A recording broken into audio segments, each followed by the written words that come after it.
Welcome, everybody, to this rendition of the PMALCS. We are looking at Week 3 game, Dogwater Gaming versus Top Lane Wonder. My name is Daniel Nature Dan Carmignani, and I'm sitting beside Michael Opie. Uh, Looking forward to this game. Opie, can you hear me too? I sure can. How are Alrighty, you doing this evening? I'm doing well. We started that intro. I'm double checking some things, making sure our live is going well live. Kind It of is on going. live. It is on live. Good. We are doing it, and right now I'm getting on my stream to make sure we are all viewing the right thing. I kind of got the intro out here, so we got this great matchup: Dogwater Gaming, Top Lane Wonders. Dogwater Gaming currently coming off of a loss from last week. Looking to bounce back. Top Lane Wonders, though, doing some pretty good work right now. 4-0, 2-0 in the series, and tied with first place with those shenanigans. Wow, yeah, those shenanigans guys are pretty cool. Those shenanigans guys are, in fact, the coolest team out there. But enough of these shenanigans. Let's double check, see how we're going. I see. I see. We got a link ready to go. I Let's see if we can get this going too much. Let's make sure I can get this part going. Let's go.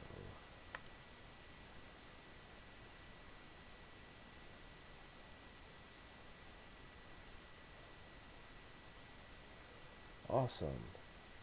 Looks like I got the league client on. Just formatting this stuff right. I do apologize, everybody. Just getting my streaming mechanics a little better. So hopefully we won't have too many of these technical issues. Uh, You are good. We are happy that you are streaming at all. Period. That's a period. Awesome. Well, as we wait, I do want to make sure put everybody in the right shoes where we're sitting right now. Let's go ahead and jump over. Let's talk about our standings right now in the PMALCS. Their standings right now. You can see the standings on your screen. Currently, we got Shenanigans, Top Lane Wonders, both at 4-0.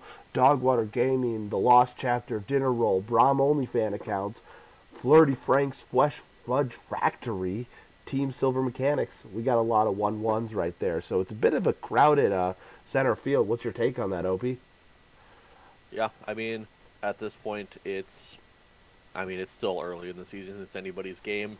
You've got some teams that have had subs, and you've got some teams that are just trying to starting to figure out their style. So being that it's just this early, it's too early to tell anything. Even with Shenanigans and the Top Lane Wonders having strong performances in both games, that could mean nothing going into the next round, and especially with Boom What Up and Little John's Big Peters being 0-4 right now in your win to loss. Um, they have a huge chance to come back once they start figuring out how they need to play and what they need to play against other teams. So, looks like we are live now with the pick ban. So, let's go take a look over there because that is getting started. Alrighty. Yeah, the last thing I'll quickly say about that, those teams in the last place right now. It, I've watched some of those games. It's one play. It's easily one play for them, and that's equated to their 0-4. So you're right. Anybody's game.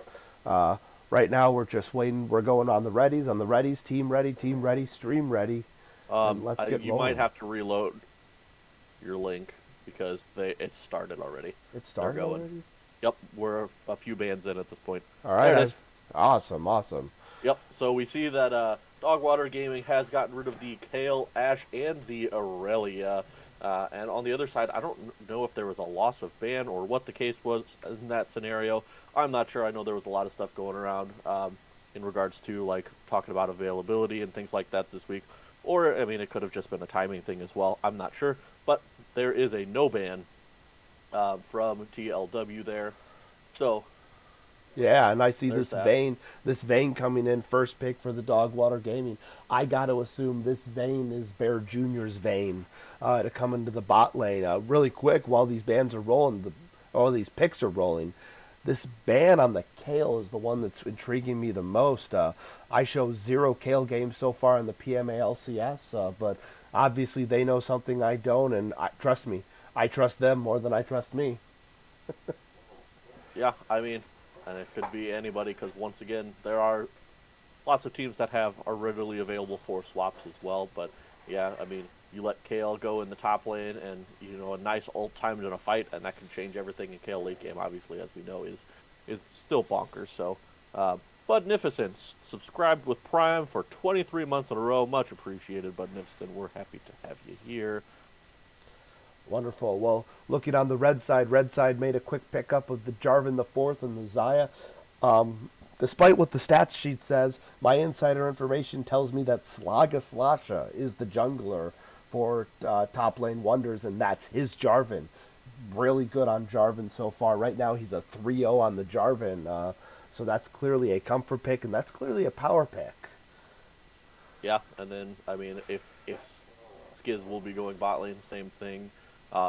Zaya is just a super strong champ, super lane bully, so can definitely step forward into a Vayne. I mean, if it is going to be a Skizbear Jr. bot lane, this is probably your strongest ADC matchup that there is in the league right now. These two players are arguably your top three, if not top two players in the league. Period. You saw it last. I mean, Bear Jr. a perennial first pick in the PMA LCS drafts, and Skiz last split, or last mini split at least, you can see he was in the jungle at that point, but obviously was a super dominant force in helping Draftiff win that mini split. So you know that he's insanely strong as well. But yeah, so Vayne versus Zaya. Vayne's got the late game, Zaya's got the early game. We'll see who's going to come out on top. And clearly, these teams are impatient to get onto the Rift as quick as possible. We had a quick pick, the Amumu. Wasn't sure if it was going support or jungle. It's going jungle because we got a Thresh to make sure that Vayne is nice and safe and getting plenty of space. But on the other side, we got a Lovers Duo. I don't know if anything can break up that love that anything can break up that love that Skiz and the Boomarkle, and I'm presuming it's Skiz and the Boomarkle. We've seen some flexes where Ganween has decided to go in the bot lane, but regardless, they're going to have some love down there. Second round of bans come out.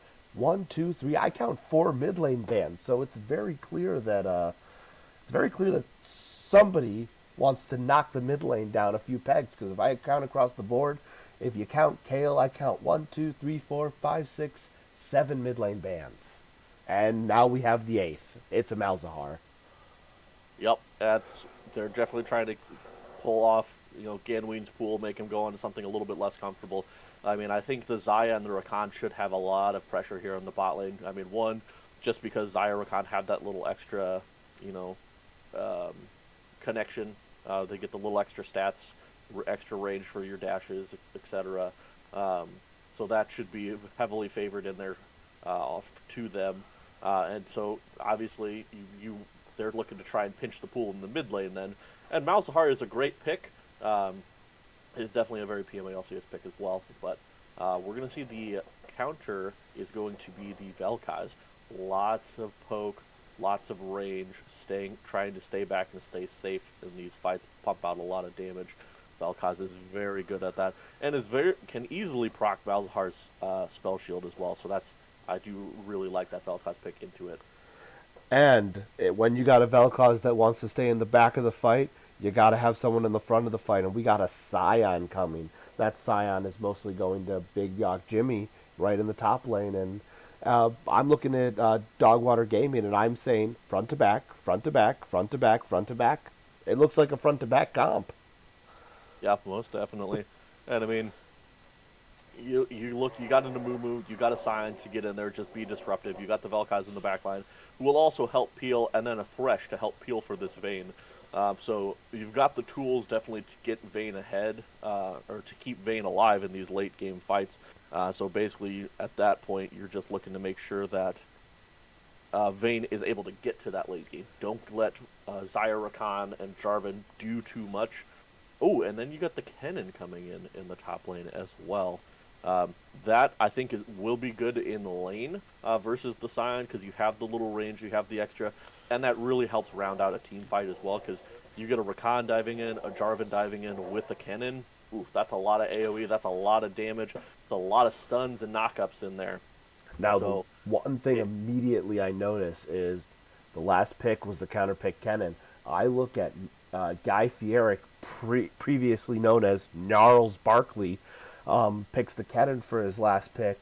So far, this entire split, he's had Gnar banned in every single game, but clearly that Kennen was defined as the priority. What makes you think he picked the Kennen over his Gnar or his Urgot? Because he didn't really get much pressure at all in terms of bans.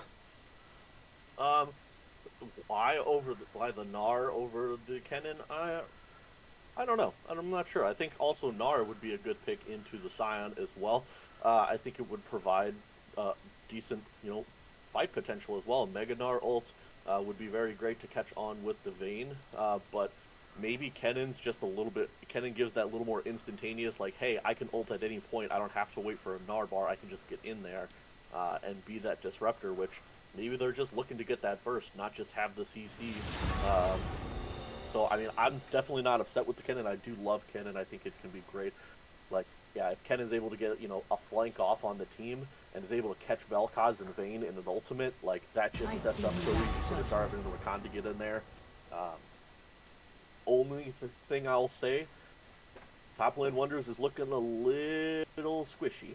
Rakan is a very squishy support champion, can be caught out very easily. If he tries to dive in and just gets CC'd immediately, he's pretty much dead. It's very, very hard to kind of escape, especially if you've got like a fresh Umu, Scion, Vel'Koz, lots of CC there to lock him in place.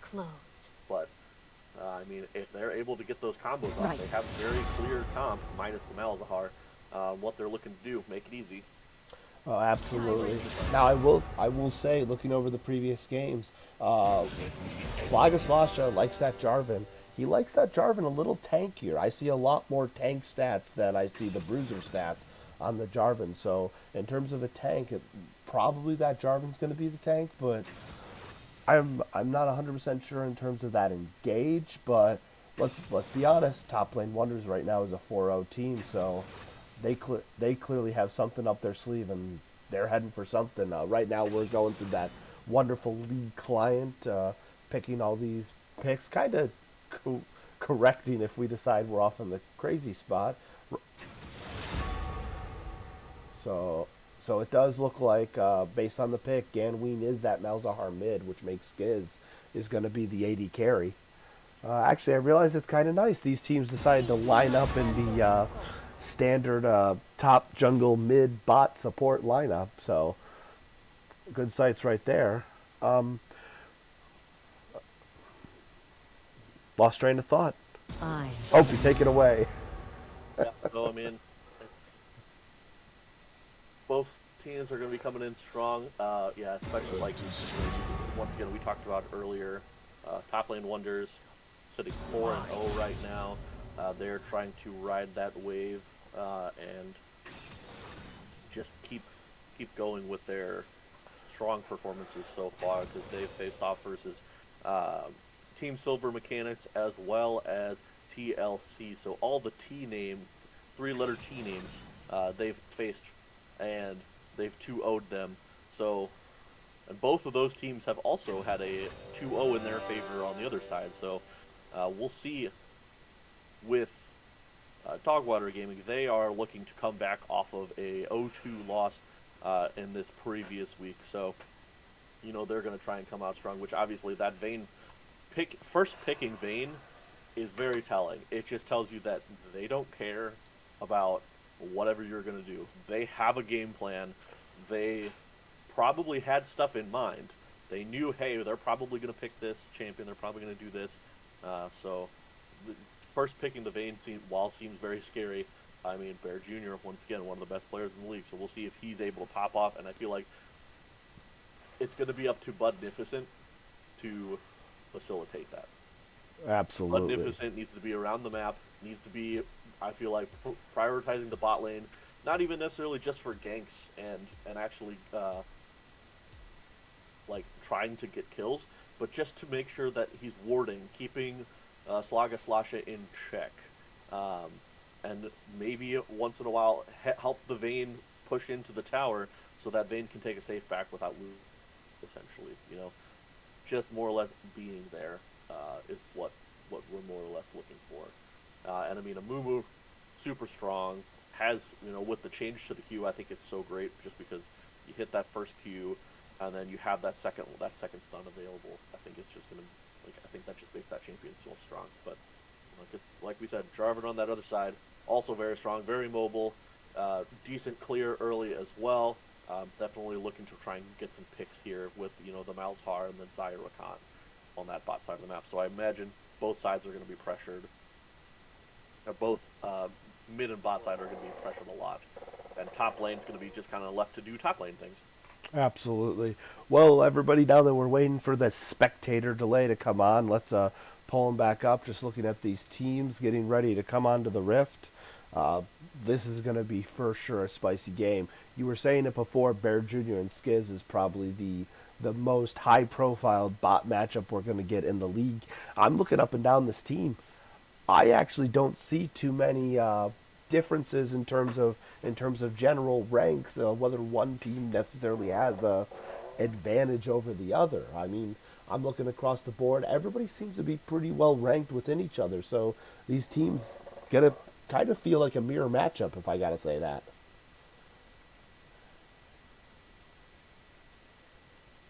Yeah, I mean, I think your top. I mean, I think Guy Fieric is probably one of your stronger top laners of the split.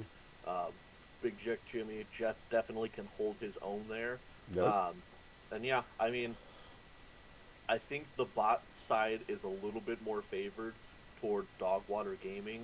Because bot side's a little bit more favored over there. Because both Bear Jr. and Skiz, I think, are on an equal level. I think those two are fantastic and they can play really well. I think Juicebox has a little bit of might have a little bit of advantage over the Boomarkle. It just, I mean, realistically, in these matchups, it just comes down to who is more comfortable with their champions. Like there are some strong counter matchups, like just Caitlyn Morgana, for instance. Like that's just the bully lane. It's so annoying. It's so hard to play into because it's so safe, so poke heavy, and so much early damage that not much that you're gonna do is gonna win that lane for you. But like with this one, it's all about who is able to make those picks, who's able to get the little bit of an advantage. If Rakan can get pushed forward and get a knock up here and there without getting hooked, going to be the advantage there. Zaya's got the damage and can get the root as well. But I mean, if Thresh lands hooks on Zaya or Rakan, then that's just going to be a lot of damage traded. So it's this. I feel like it comes down to more execution in this bot lane. Alrighty. Looks like we are getting ourselves onto this Rift here. So let me switch over to the League in-game client. Let's see how this matches up. Uh-huh.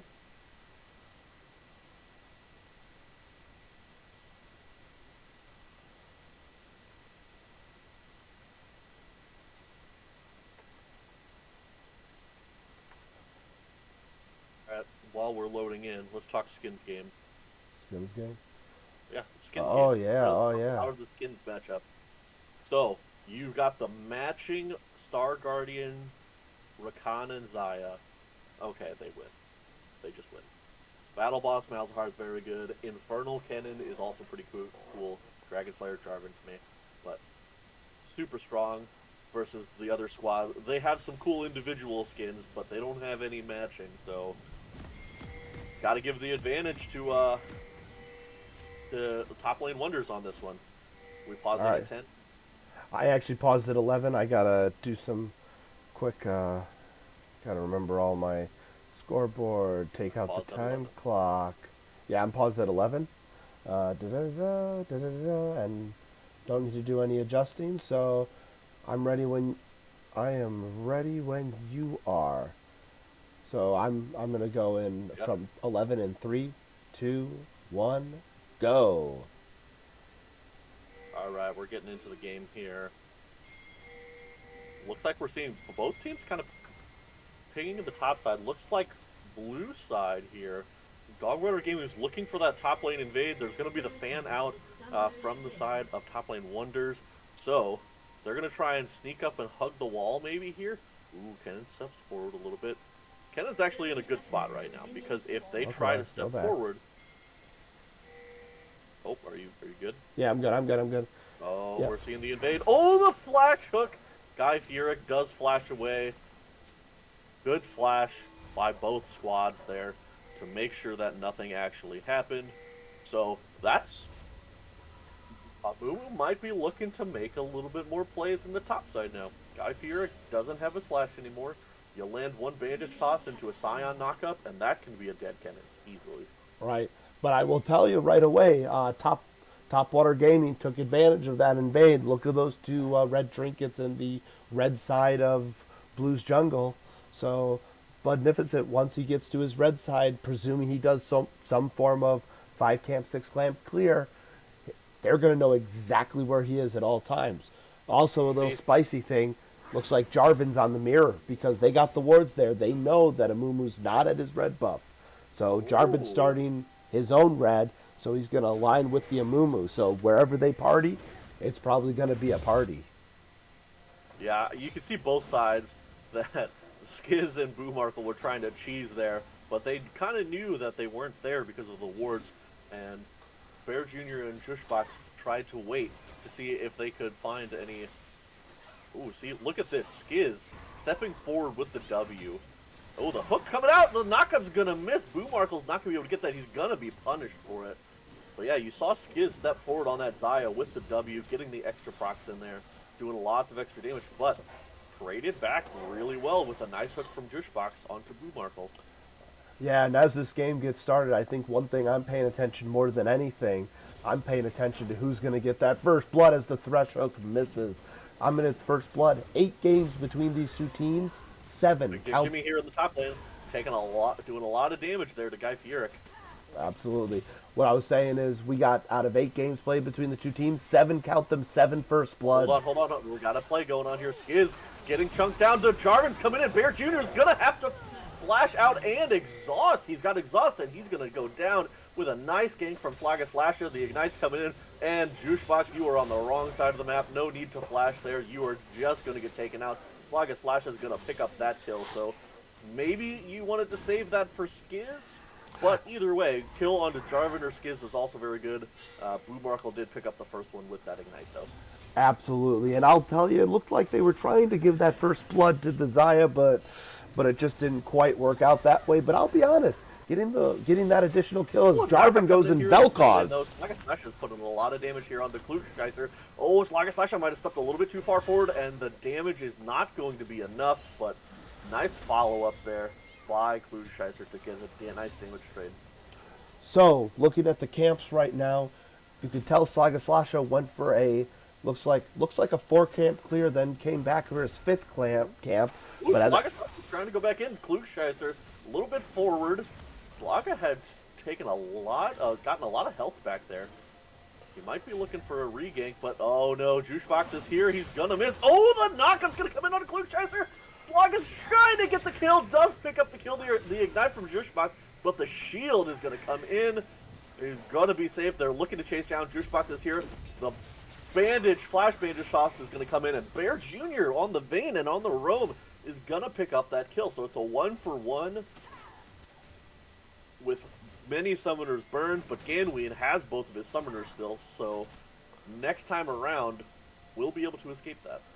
Opie, we're at 4 minutes, 30 seconds, and I got 4 kills. I got a kill a minute. This team clearly does not want us to do much talking. They just want us to watch this game as it is going to be an absolute slugfest. Here in the mid lane. It looks like Slash is going in on the Juicebox, but Juicebox is alone. Bear Jr. is going to pick up another kill here. Ganween, you are in a bad spot right now, buddy. He's going to flash here. Now we're going back to top lane here. Guy here is trying to put a lot of damage onto Big Dick Jimmy, but their trades are coming out. The minions are here. Is he going to be able to pick up the kill? He's not going to be able to do so. The last auto is not going to be enough, and Guy Fieric is going to be able to get out. The flash from Juicebox onto Ganween, and they're going to pick up this kill. It looks like they decided to do a lane swap here, but now it looks like they're going to get an engage here. Skiz is going to flash over the knockup onto Klugscheißer. Guy Fieric is going to get taken down under tower, but Budnificent also is going to get taken out. But he's executed, so no kill gold going over to Guy Fieric there. What a series of events. Holy moly. And we see in the chat, it looks like Guy Fieric says he could not close his shop and got caught there under tower. So what a gank there by Budnificent as well. Does sacrifice to the tower, but no gold is going to go over to that Kennen, so definitely very interesting. Oh, it looks like this Kennen is going for the Vamp Scepter early build, just looking to sustain here. I don't know if he's going to keep going all AD or not. That could be the Kennen of old where you go Blade of the Ruined King, but we'll have to find out. Yeah, I've been seeing that that cannon build becoming more and more popular. When I look across this team, I think Malzahar's got enough AP to sustain for that for the entire team. So we very well could have I believe it's a Blade of the Ruined King into Eclipse. I believe is the popular build. Yeah, that seems very interesting though, because I just feel like Kennen, you're like in their comp, you're just wanting to get to the back line. Ooh, a nice flash out to avoid the ult from Big Dick Jimmy, but Budnificent is here. The knockup's gonna hit. That's gonna be a free damage kill on Guy Fieric. The ult does come out from Budnificent just to be safe because the stun came in, but that's gonna be a free kill, and the flash was blown, and now there's no TP. Oh, absolutely. So Guy Fieric will probably lose a couple of waves of minions here, and Scion's gonna have the advantage.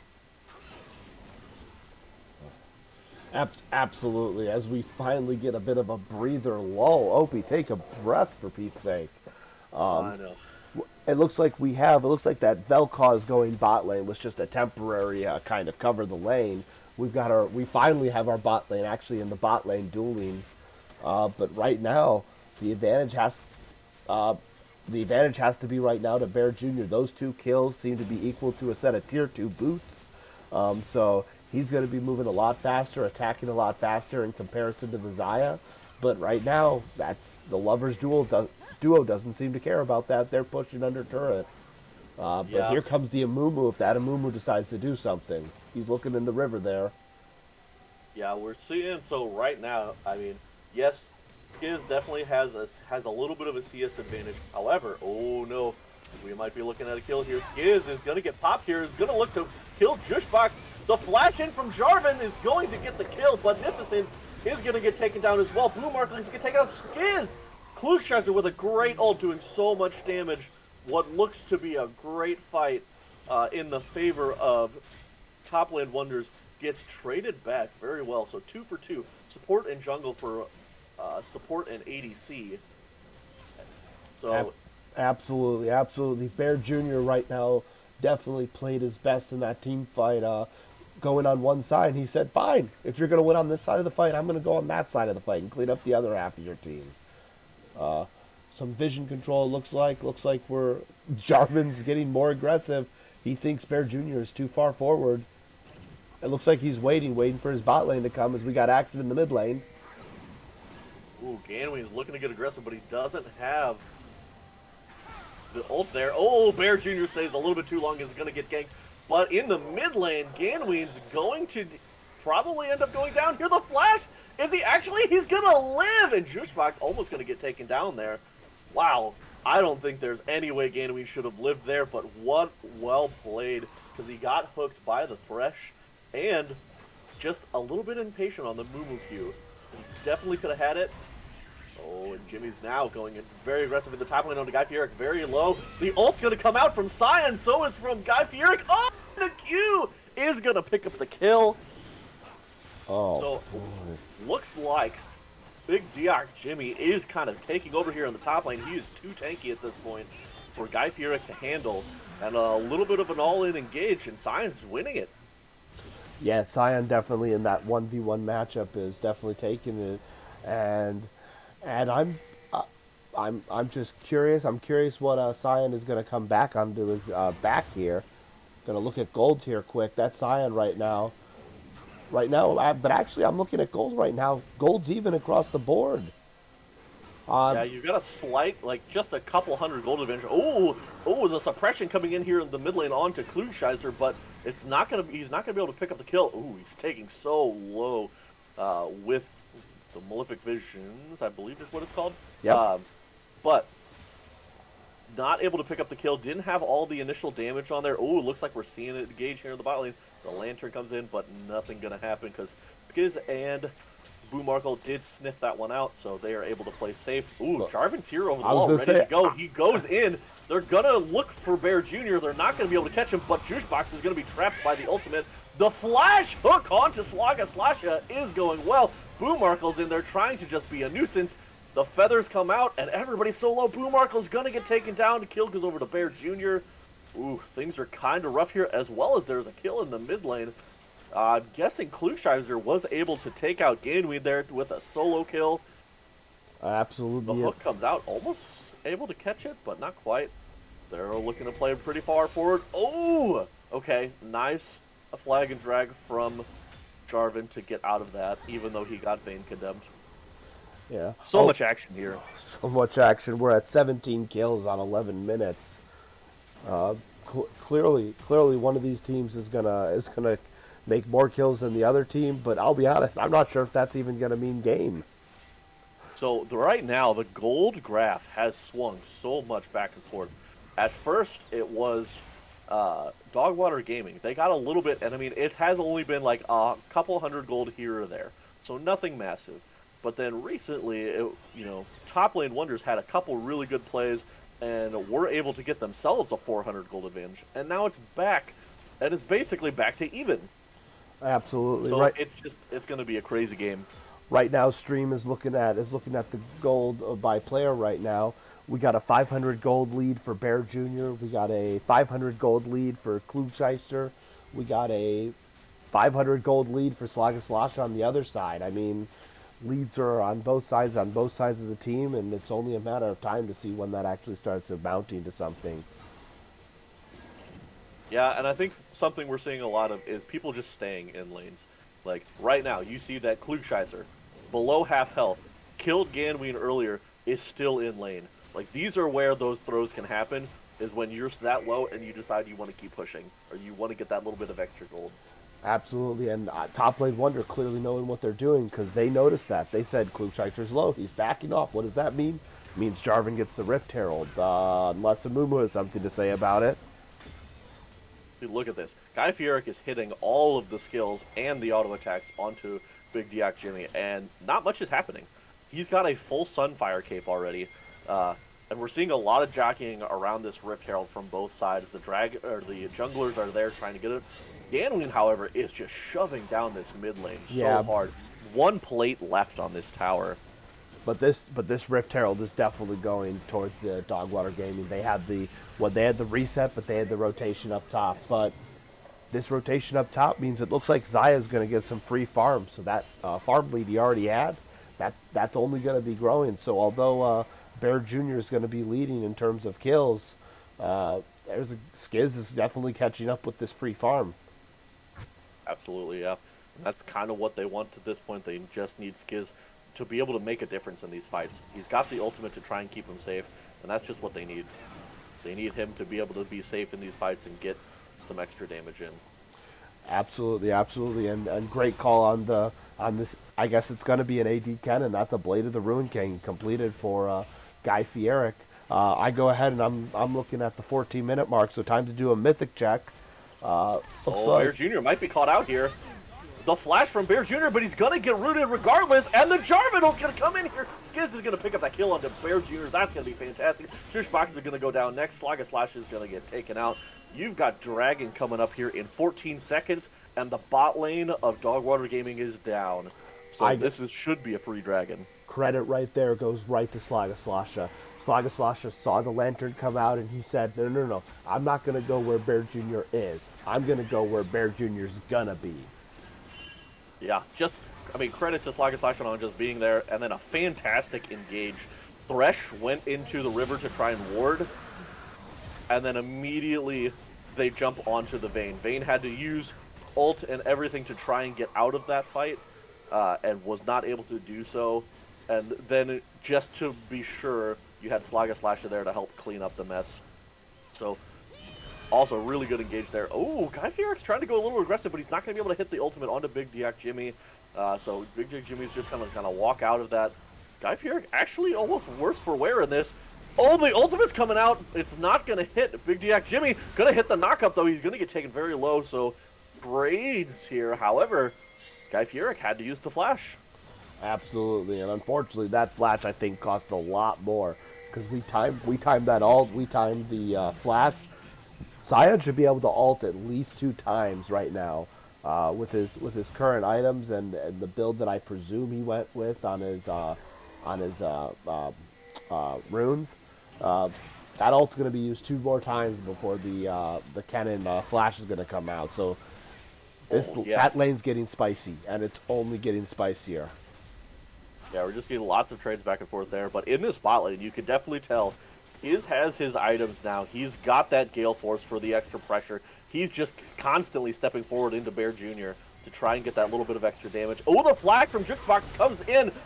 Boommarkle goes in as well. Lots of damage here. The roots of the shields. Bear Jr. is going to get taken out. There's a teleport in by Klugscheiser, who's looking to get the kill, but he doesn't. Oh, he does have the ultimate available. He's going to flash the TP in now from what looks like Ganween. They're not going to be able to take them out. Yes, they are. The ultimate's going to come in. Are they going to be able to pick up Klugscheiser? Yes, they are. So it's going to be another trade. But however, in the top lane, Slasha might be on the wrong end here. He's not going to take the blast code over the wall. They're waiting for Guy Fieric to get here. They're going to see if they can take them out. They've got the damage. Magnificent's going to have to flash out.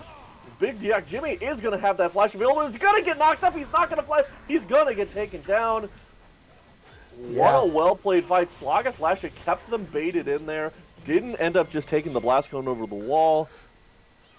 What I played. really like there is this notion that we talk about the one-on-one with the cannon versus the Sion, it's just a melee hitting a tank. But once the Jarvan and Mumu join for the 2-on-2, you've got 2 hitters on 2 tanks. And if you get the right focus, those tanks can't really survive sololy. Yeah, I'm very surprised that the Sion did not prioritize getting the Bramble Vest earlier. Has it now, but like I would have preferred that, because then any poke that Kennen's trying to do in lane is just going to be nullified. Going to be hurting themselves with that, so it just wouldn't be as effective, and it'd just be even stronger. But either way, has it picked up now, should be okay later on. But and I mean, picking that up versus an AD Kennen, a Jarvan, as well as the Xayah is never a bad option. Let's be real. So, and I absolutely do not intend to put any shade on Big DWG Jimmy, because he clearly plays things I cannot play. But I noticed early when he was looking at his Aegis shield, he prioritized the cloak over the cloth armor. I'm not sure if he ever hit tab realizing this is an AD cannon. I'm kind of sussing on that notion. So I think soon as he realizes either way, AD, it's fine, because you still, just because Kennen doesn't have mana cost, will still poke you down well enough with the just using the abilities and the magic damage there. So absolutely. I don't think it's a terrible option. I just would have preferred getting the actual shield thing first. Oh, as we're seeing an engage here, Big DWG Jimmy ults in, but is going to just get rooted up. Boommarkle doesn't hit the ultimate, though, so no taunt there or anything like that. Boommarkle's getting lots of damage taken out. Skiz is just ticking, and is going to get taken down as well by this Amumu. Absolutely, that Amumu definitely got the... that Amumu said, "You guys think you're going to a wedding? Nope, I'm crying the whole way." Oh my god. Yeah. So yeah, with the tears and the sunfire, that was just so much damage for sitting on top of them. And unfortunately, Boommarkle was not able to get the charm in onto Big DWG Jimmy with that ultimate. Absolutely. Was just a little bit out of range, didn't quite step up enough to get that taunt. So that could have been a changer for sure, because then they would have at least had that kill, and then maybe they just dip after that. But Amumu doing lots of damage once again with the stuns, with the ultimate. Just lots of damage as it is, because he's so tanky. Yeah. Now, I got to say, as we've been starting to get to this late session, the laning phase, I think these fights, both teams have taken a bit of a chill. All right, we're going to see a 5-man fight here. Teleports in from the Scion. Thresh is not there yet, but Red Side has started this dragon. Top lane Wonders are looking for the fight. We're going to see who's stronger here. Bear Jr. is going to pop the ultimate. The flag and drag in from Jarvan. He's going to get rooted out. Slog and Slash goes in. Heals so much. damage is coming out on both sides. Oh my god, I don't even know what's happening here. I can't even cast because there's so much happening. Bear Jr. is going to get taken down here in just a minute. Oh, he's going to cleanse out. Is he going to do it? No, he is going to get taken down as well. Big Dick Jimmy is not able to take down the fight. So it's going to be a 4-for-2 right there. Slasha looked like he was just going to instantly die.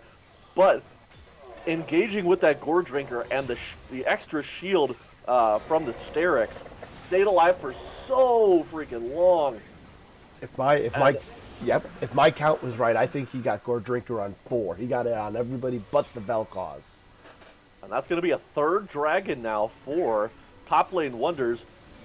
They're looking for this early soul, which will be happening right around 26 minutes or so. So this is going to be something that Dogwater Gaming is going to have to fight for. And I mean, it looked like they had a pick too. It looked like they had the Jarvan picked so well, but was able to get that little bit of extra engage with the shields, with the heals. Absolutely. Was able to stay alive there. Absolutely. I mean, a well-played fight by the side of Top Lane Wonders. And I think the other part of that fight I loved more than anything was Guy Fierich's Kennen. As soon as that fight broke out, he said, "I have one target, and that target's name is Vayne." And he stayed on the Vayne. It almost seemed like he pushed Vayne out. They're not going to engage. Yeah, I'd have to watch the playback, but it almost seemed like Guy Fierich pushed Vayne out of that fight, causing him not to be able to do that full damage he wanted. Yeah, you saw Vayne pop the ultimate early, looking to try and get that extra damage, hoping to just be able to stay alive and get in there. And I mean, you saw Skiz and Ganween were able to just free hit.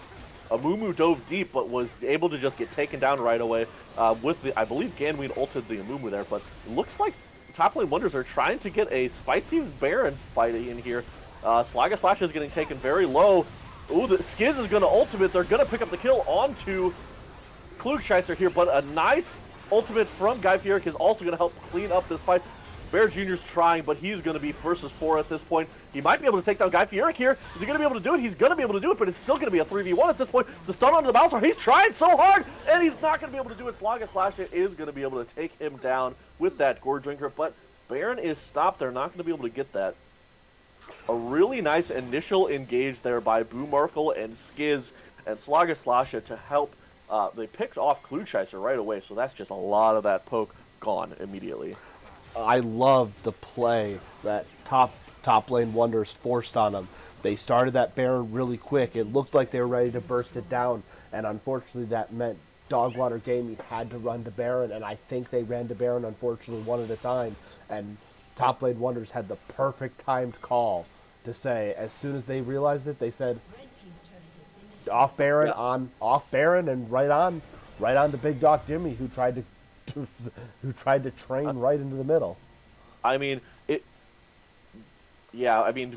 thing you're looking at is Dogwater Gaming are trying to front to back a fight.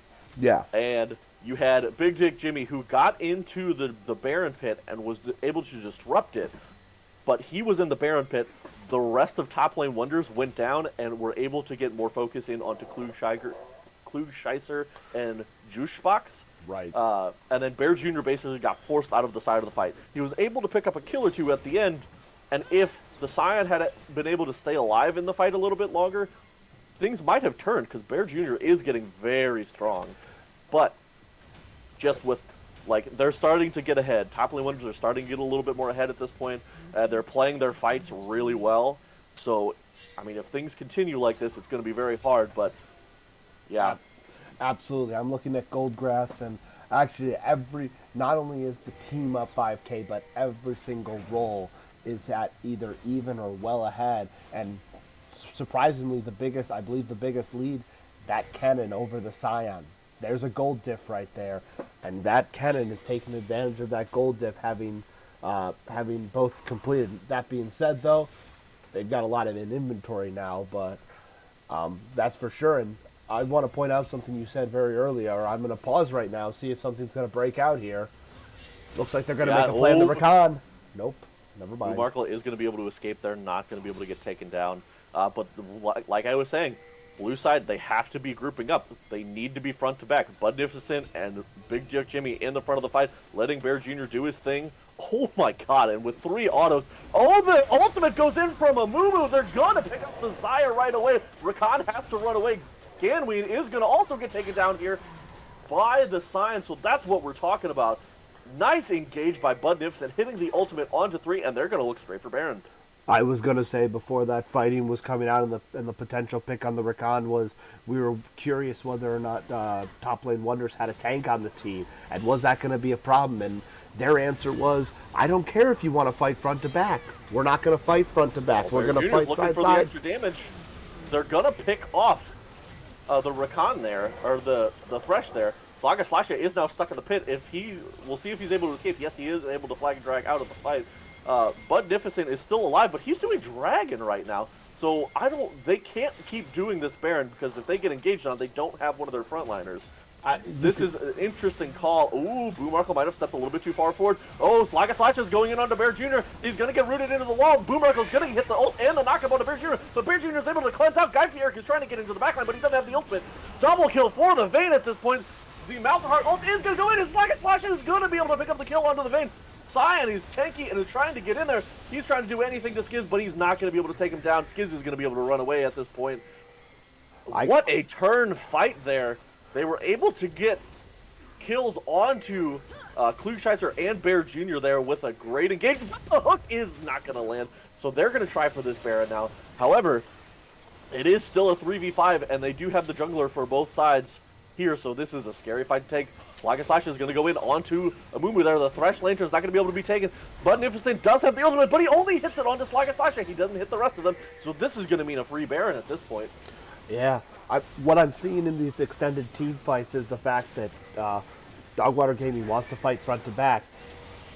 Top Lane Wonder says, okay. Oh no, we're gonna see another ultimate fight in here by Klugscheißer. Klugscheißer is gonna immediately use that ultimate, and he's gonna be able to hit the Lantern out. So he stops the Baron off of that. They're able to get out, except for now they are trying to collapse really hard. This is gonna be a scary fight, because if they all get picked off here, that is also gonna mean that they're gonna get taken out here.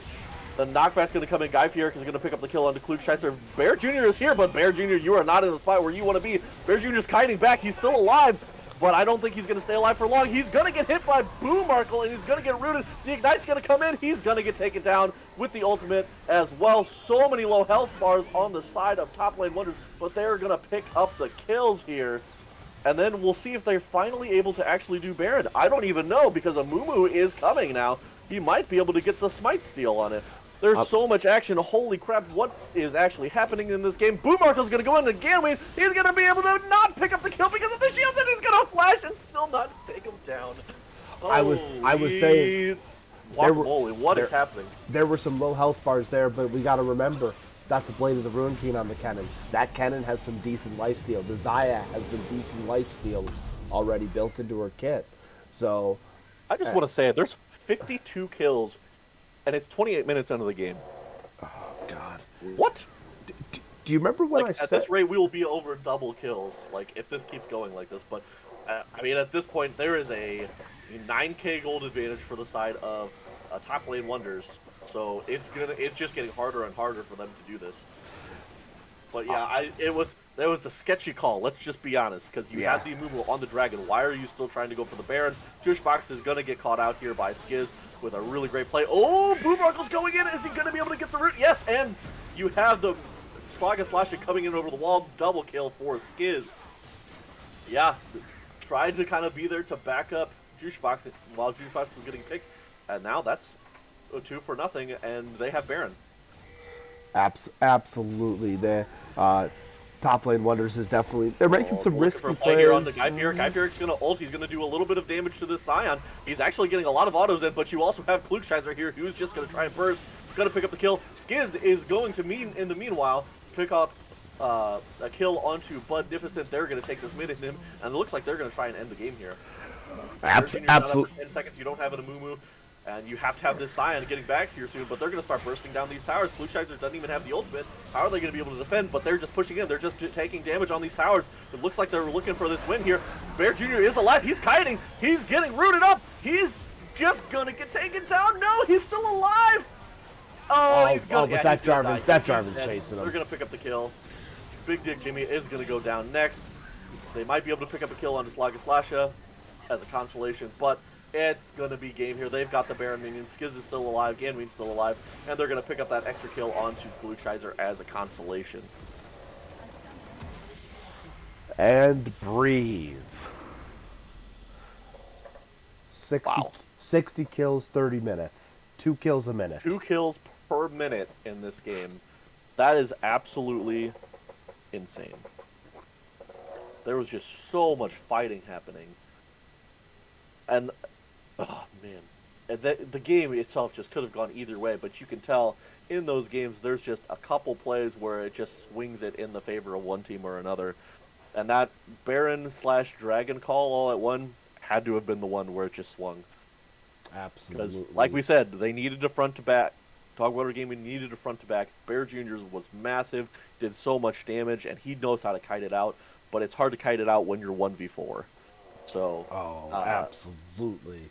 Yeah, they just split themselves up too much. They didn't just play to their comp, I think. And that's what got him. Because then it was just pick after pick. Slasha going in, knocking people up, hitting the ultimates. So while Skiz was able to do a massive amount of damage, and then Guy Fieric was also able to come in some of those later fights and get a nice ultimate, be disruptive, get some damage in. And obviously you have, Malzahar with those ults. I mean, Boomarkle at the end also, like, let's just give him props because he was able to get in there with those Rakan ultimates and knockups, which, you had the Bear Jr. had the QSS there, but that only gets you so far. When you have knockups, more knockups, the Jarvan ultimate that's just straight up a wall. You have Ganween's ultimate on the Malzahar. You've got the charm from Boomarkle. You've got the stun from Guy Fieric. There's so many things to avoid as this Vayne, and Vayne was just didn't really have a front line half the time. Well, Vayne had a front line, but I'm going to give the full credit to the top lane wonders in their team comp. Yes, they must have identified Dogwater Gaming was going to front fight to back. So top lane wonders said, I got an idea. They're going to try to fight front to back. Let's just flank them on the side the entire game. Let's make their front to back absolutely pointless. And you saw it. You saw it with the itemization. You saw it with the items they were building. You saw it with the plays that Slasha was making, the Boomarkle was making, the plays that Guy Fieric was making. I really noticed Guy Fieric was really actually, because he was an AD cannon, we didn't see too much of it, but he was setting himself up as a side laner. Obviously, he only needed one side lane to take two members into his side lane that the rest of top lane wonders said, you send 2 members side lane, let's shove it down middle, and let's win this game. Yeah, and all props goes to top lane wonders for just, they played it clean. They were able to, especially in the end game, like things were a little shaky for both squads early, a little back and forth, but in that end game, they were able to get a few kills. They were able to turn that into your objectives. They were able to push it down. They were able to take those additional fights and keep their carries alive, and just strong engages. So let me get a straw poll going after we talk about that. Yeah, straw poll for player of the game. I mean, I got an opinion on player of the game. You want to let the straw poll go, or you? I always hate to influence other people's opinions, or is that my job? Oh, I mean, we're that's our job. All right, I really think Slasha gets that player of the game. That Jarvan was everywhere. That Jarvan was everywhere. That Jarvan was everywhere, and that Jarvan was everywhere Bear Jr. did not want him to be, and I think that really made the difference. Yeah, I'm gonna 100% agree with you. I think it was Slasha all the way. He was just, especially in the later games, once again, he was the one hitting all those games. 11 and 23. You're talking, 34 KP out of 38? That's really impressive. You also got to look at Skiz, who also had 30. Boomarkle had 31 KP out of there. So, lots of input from all sides. But I feel like Slaga Slasher was the one who had the biggest influence on the game itself, and Ab- me, absolutely, absolutely, and actually, I'll tell you, I checked out his itemization in the other game. That was not quite the same itemization, so there was some good adjustment. Good adjustment, especially the value he got out of that gore drinker. That was value right there. let me know if that link works. I know there's something that doesn't actually work.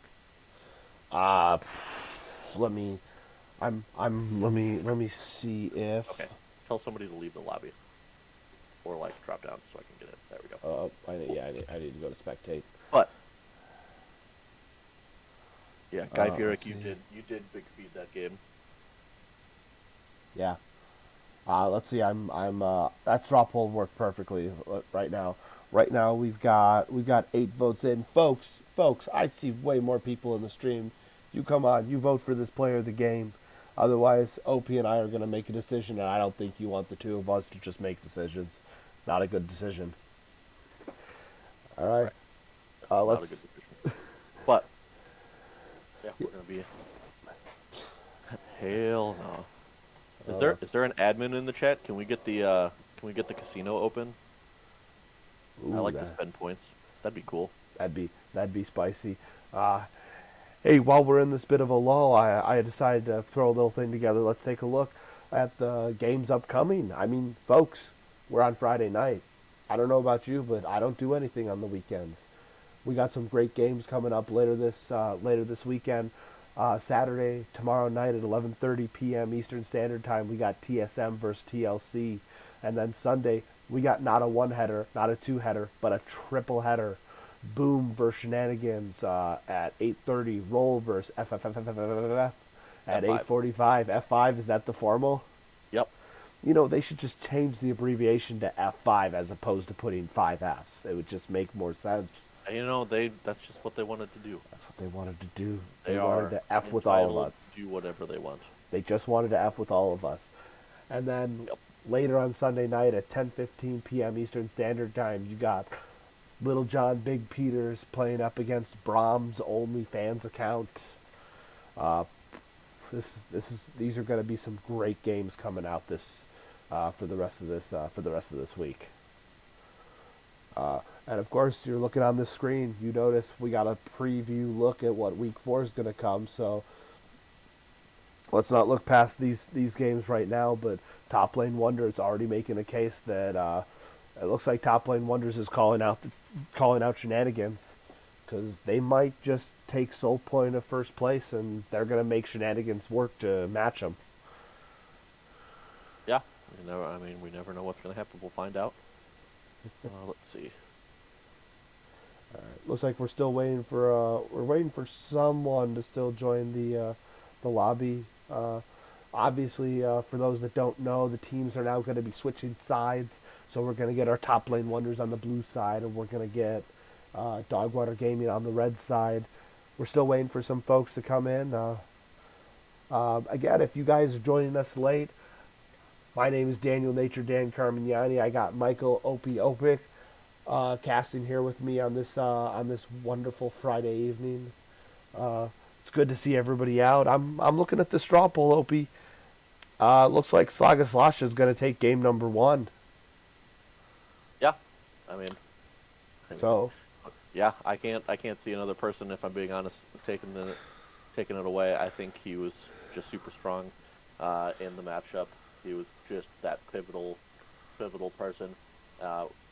Early dragon fight we saw, he almost got picked, but was able to still make an engage, get the Jarvan ult off, stay alive that whole fight. With it, using his items, getting the shields, getting the health back.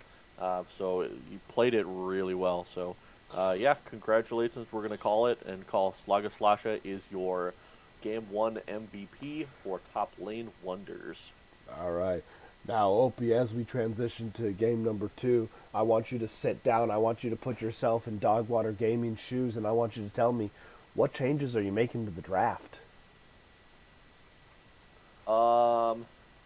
That's tough to say, because I think the draft was fine. I really do. I think they picked strong champions. They had the engage. They had, if I'm being honest, I think they had uh, everything like good to go. Like, but I just don't think they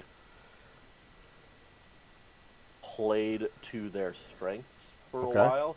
I think, and it was just, I mean, it just kind of ended up being once again like there was those couple fights right around Baron where they weren't all together, and then it was just one by one by one by one by one. They kept going in, and they were dying at that point. Like, there was the TP from Klugscheißer in there at the Baron.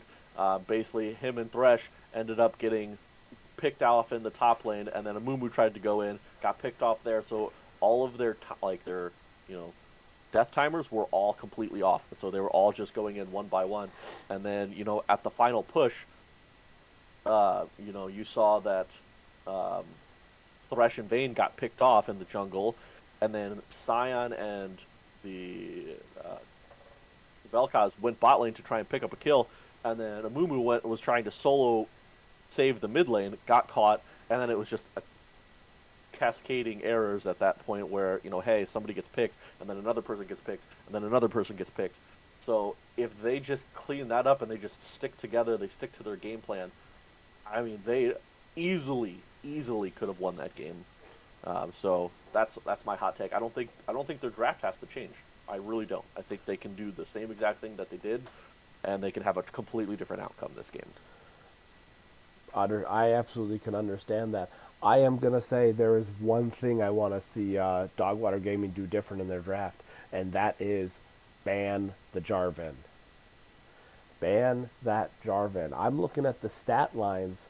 I'm looking at the stat lines of Slaga Slosh on that Jarvan, and he is now put up. Let me double check to make sure my numbers are right. That Jarvan, he's now got 5 wins, or I'm sorry, 4 wins on that Jarvan in the PMALCS. It is very clear that you need to make sure to push him off that Jarvan because he's going to make a difference. So that's the big thing I'm hoping Dogwater Gaming does for the first one. But other than that, top lane wonders, I say keep the same draft. In fact, what's the chances we have a salty run back? I mean, knowing the PMALCS, I'd say there's a pretty good chance. Oh, then all right, folks, you heard it. Put in chat. Put the salty run back. Root for it. It's coming. Hopefully, maybe we'll see. All right, it is. Shout out to our boys at the Salty Run Back. Doing a great job getting that production value up there. Always very fun to see. Very fun to listen to. All righty. The whole idea is it is a Salty Run Back, so. Have you seen they have the new draft, the new draft selected? I've got that thing running on the stream now. Opie, are you on? Yep. I'll type the ready. R. Yeah, we're good to go there. They started that up. So we are in it and ready to go. All righty. Looks like we haven't quite started the bands yet. Oh yeah, we have. Oh yeah, they have. I need to learn how to double check. It looks like sometimes when I don't have the draft up, my stream it freezes. Yeah, well, it happens. But yeah, looks like we're starting to see the same band. The KL's still there. The Yasuo band taken away. Let's see if anything actually changes here. Or what does TLW what do they prioritize here? Caitlyn's taken away. Okay. That Caitlyn was on the last ban, I believe, in the Ash. So we're matching what we did before. Quick stat. TLW actually has an additional ban this time because they did not ban one in the first game. So they take away the Braum. They don't want to let the one who has an ult account named Brombot play Braum. Well, that to me that's really interesting because the Braum didn't even get through the picker bands on the last one. So I'm curious. I'm curious we didn't even see the Braum. So I was curious what we're gonna do, and I guess what I suggested is not happening. There is Jarvan the fourth, first pick up. Quick stat number for those out of curiosity, that Yasuo ban Right now, Bear Jr. is 2-0 Oh, when he gets to play oh, Yasuo, oh, and we're he's oh, seeing the Kindred pick here in the jungle. That's a spicy pick. looks like we're playing a mini game. This is going to be an interesting one. Definitely for sure. Well, I'll tell you. Here's actually one thing right off the bat. Amumu had free reign of the entire top side of the map because Jarvan was so focused on making sure Skiz was safe and that Bear Jr. was not. If Jarvan plays the same thing into Kindred that he played into Amumu, that is going to be free, and I say free marks left and right. Looks like we got then matching junglers, matching supports. Maokai coming out for Dogwater Gaming from the Judge Box, and we got a Lulu from the Moomarkle. I'm kind of interested to see if Dogwater Gaming decides they want to like switch up lanes at all. I don't know if they would, but that's a possibility. Oh no. But I'm kind Oh of no. thinking everything's going to stay the same. Oh no. Is that a Soraka ADC? Oh,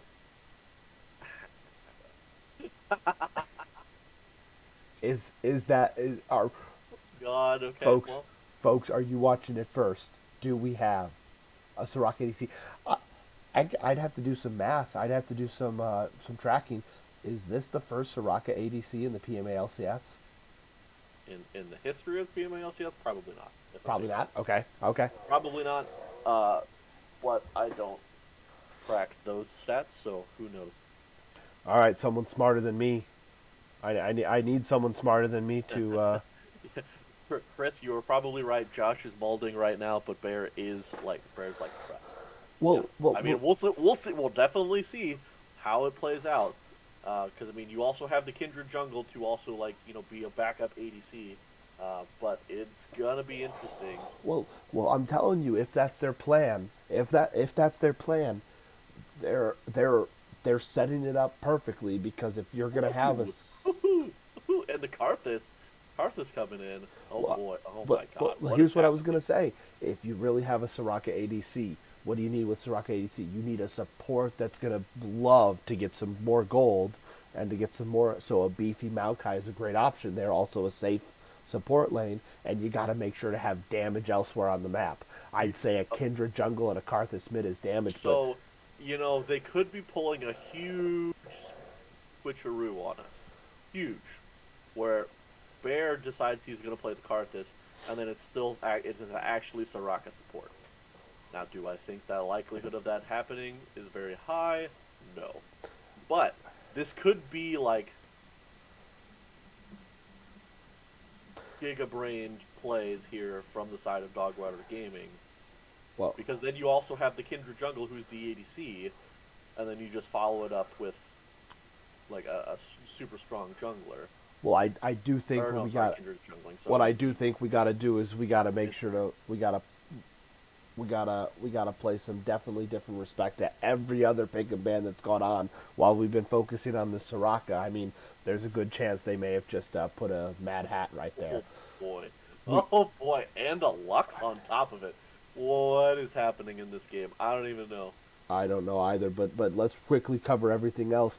We got Guy Fieric, previously known as Gnarls Barkley, on the Gnar. That's a signature pick right there.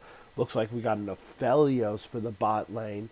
Of course, a number of more mid bands. So the Malzahar comes right back up for top lane wonders. And I mean, we still got the Jarvan, we still got the Malzahar, we still got some pretty gosh darn good team fighting coming on. But this Dogwater Gaming, I am trying to figure out in my head what in the world is going on. Heck boy, you're not the only one. This comp makes everybody's head hurt. Especially through Fox of the bot lane. I see you lack judgment. Thrilled that this is happening. But, I mean, so the way I look at it at this point, Right. so they need a change of pace. They need something to change what they're doing because that standard comp obviously did not work in that first game. So maybe if they flip the script so much that Top Lane Wonders has no idea how to handle it, maybe things work out. But Ab- man, is it going to be hard when you have a Jarvan Gnar diving a squishy team such as a Lux, Karthus, Raka, and Kindred. Like, that is a very easy comp to dive in with the Jarvan and ult somebody. And the only way they can escape is by flashing. And if their flashes are down, they die. It's Oh, mean, I absolutely it's going to see be it. very hard, but they can do it. Absolutely, it does definitely feel like this. I agree with you. This feels like a comp that is. This feels like a comp that is the goal of this comp is to make the other team's head hurt. So I think then the question is, can top lane wonders take a breath, take a breath, and say, I don't care what the other team's playing. Let's play League. Really, really quick though. That Maokai is going to Big Dog Dimmy, so that looks like it's not a Maokai support. That looks like the Maokai top. Correct. So you Yeah. might be correct. It might be turning to be a Lux mid with a Karthus Soraka bot lane. Yeah, that's when they picked everything. That's kind of what it's looking like. So Yeah, but I'm still looking at. we'll see how it ends up playing out in this lane. Because I mean, like, Aphelios Lulu don't necessarily have a crazy amount of poke. They don't have like the great like they can play pretty safe because it's an Aphelios and a Lulu, but they don't have they don't have a super like strong like advantage per se in this lane. So I mean, a Karthus could easily poke out an Aphelios Lulu in the long run, and then I mean, just with your sustain as with a Soraka there, like you could be fine. So I mean, Soraka tends to be a good pick in the bot lane against I don't Lulu need just more because enemies. it's like you kind of counteract what she does. So we'll see. We'll see. Absolutely, absolutely. So we see these bands come out. It looks like Klugscheister is taking that Karthus. So does that mean a Lux Soraka bot lane? I'm just. Yeah. I mean, it could be the big switcheroos. We don't know. Maybe they're just toying with us. Maybe that's actually what's happening. Because I mean, that's actually a possibility as well. Because Karthus also probably does decently well into a Malzahar, just because you can easily poke off the shield with your ult. And I mean, I can't imagine that everybody's been wanting to see the Bear Jr. Soraka, so who knows? We've got, they have to lock in at what, 20 seconds? So you could be seeing Yeah. swaps until then, but I know the meme is that Bears Jr. is taking the Soraka ADC, and I mean, I feel like Jushbox playing the Lux is a lot more likely than Jushbox playing the Soraka. So that's also Absolutely. a factor. But I mean, that's actually a lot of poke between like the Soraka Qs and Lux Q and E. That's a lot of poke and and decent heals and shielding as well with Lux and Soraka. So, I mean, let's be honest. Everybody's looking bot lane. That's what's happening. Everybody's looking to this bot lane to see what happens. Yeah. Will the Bear Jr. Soraka ADC come out on top, and will our memes become dreams? Yeah, our Or memes become is it just dreams. gonna But fucking fail? but like I said, the most interesting thing is happening here is the fact that we're all looking bot lane, and everybody keep in mind we got to keep an eye on the kindred marks, because if the Slaga Slosh and Ganween start leaning too far towards bot, and Beneficent gets some lucky marks, gets Top Scuttle, gets Gromp, which is the most popular mark for kindreds to be dropping. We're gonna find. Does we're- anybody here in the stream have mod powers? Can you set up the casino? I really want to be able to bet on this game. I think it would be hilarious. I have 210,000 channel points that I can use. Somebody let me use them. Let me blow it all. See what happens.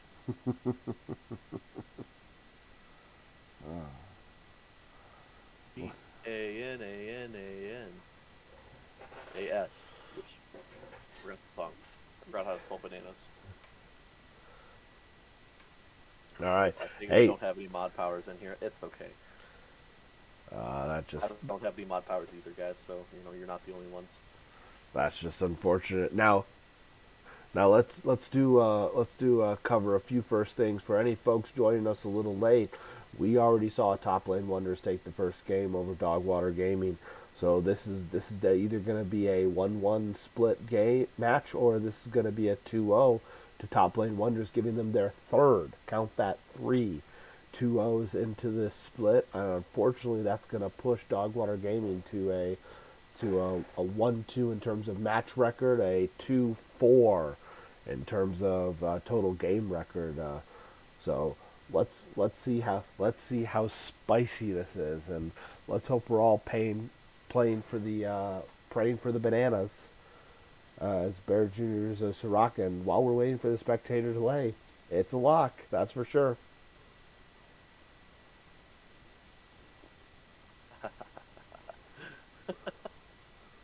Sorry, memes are too fun. Oh boy. Oh, I don't even know how to. Riot Gerg is apparently a thing. Yes, yes it is. What, I think he changed his Twitter or something? Oh, really? I don't Okay. remember. But yeah, he's Riot Gerg. He's a very popular man, and he's the one who has made all the changes that we were asking for. He's the one. If you want anything changed with League of Legends at all, or any affiliated games with Riot, you just talk to him and he'll get it changed. He told me so. Trust me. That's a promise. That's a promise we can all trust. Oh yeah, of course. He would never turn his back and say no. Only the best. Alrighty. As we get in, oh,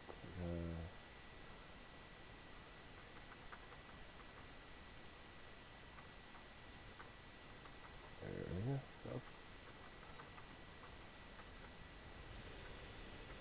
Oh. Alright, we're getting in the game. Let's see if the Soraka BS works. All right, we'll Pause pause at it at 10. 10. Yep.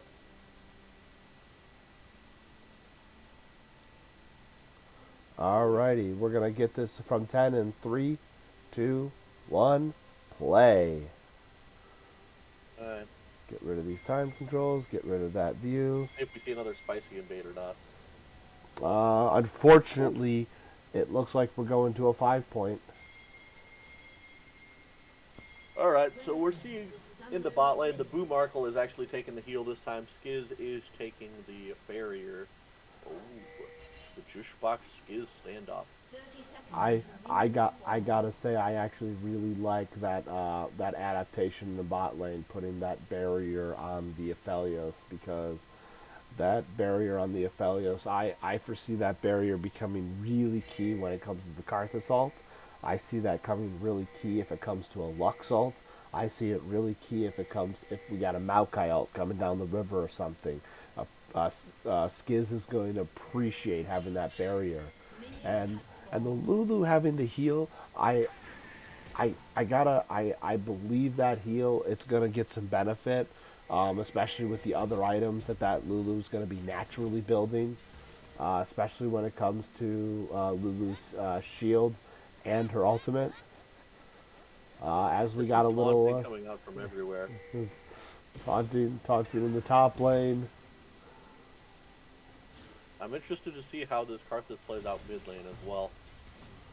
Ooh. Oh, and they're gonna get the ward. Oh, that's so unfortunate.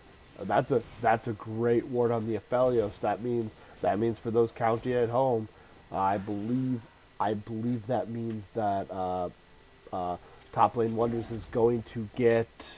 Yeah, Top Lane Wonders should get level 2 off of the full first wave, and only one minion on the second wave. That should give them 2, if my math's right. I don't know if that's correct, but oh wait, off of the first full wave, and then initial. I don't know. I don't know if that's correct, but either way, cool stats. We'll see. But they are looking to get the pressure. Jushbox is actually going to hit that first. The little bit of move speed that Skiz has is going to be the difference there. Oh, the silence field goes out, but he kind of sidesteps it all.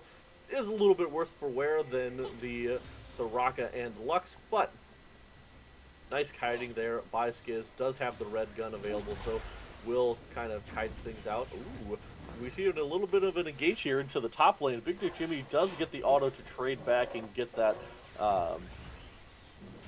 what's it called? Proc. The Grasp of the Undying proc. Well, it's the Grasp of the Undying on top of the Sap magic passive that Maokai offers. So that's generally what gives Maokai a little bit of that extra sustain. Oh, but he's gonna push. Oh, I was convinced that they had a proc. Hold on, we're seeing a little bit of an engage here in the bot lane. Slugga Slasher flashes in onto Bear Jr. The flash away from Juicebox. Bear Jr. is in a terrible spot right now. Is going to flash, is going to heal. Slugga Slash is still getting the damage off. The slow comes in. Budnificent is here, but First Blood is going to go over to Slugga Slasher. Budnificent is not going to be able to trade back. Yes, he is going to trade back. Juicebox here is full health, though, and does have stuff available.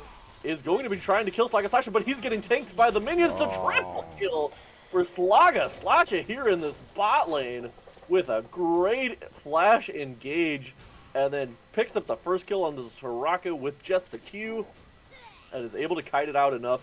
The shields from Boomarkle, who played that so well, kept that Jarvan alive. Well played there. Gotta give credit to Boomarkle on that one. Got to give credit to Boomarkle on that, and got to give credit to the Slugga Slasher showing up at the right time, using his abilities at the right time, playing that borderline Jimmy, perfect. You are getting taken very low. The flash from both parties.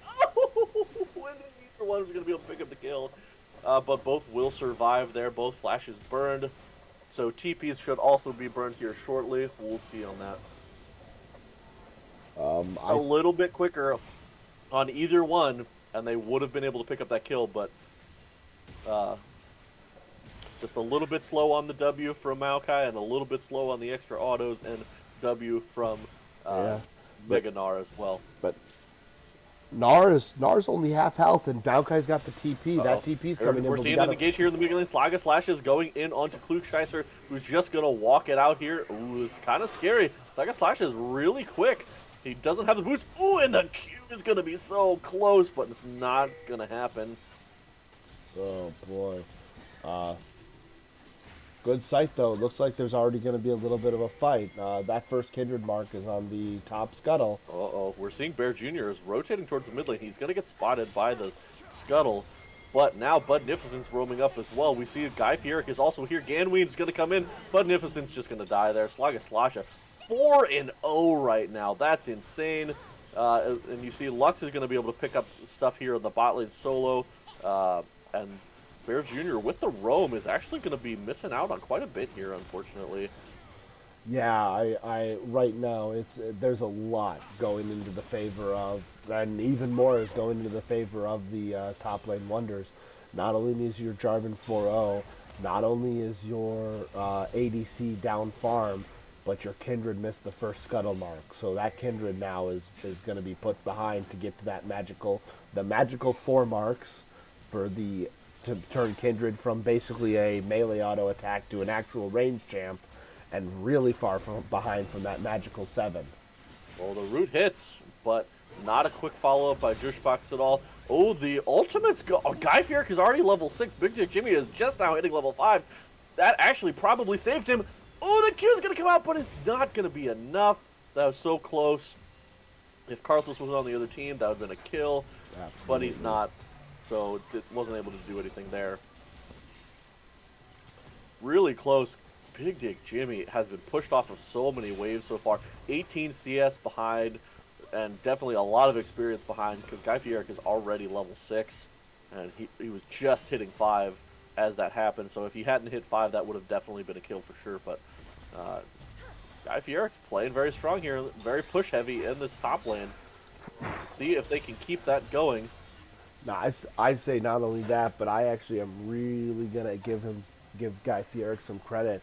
They didn't ban his Gnar in the first game, and he said, "Nah, I don't need to play Gnar in the first game." So guess what? They didn't ban Gnar for the second game, and I think we're all learning why Gnar was banned in Top Lane Wonder's first 4 games. But it clearly doesn't matter, as he's jumping right back on.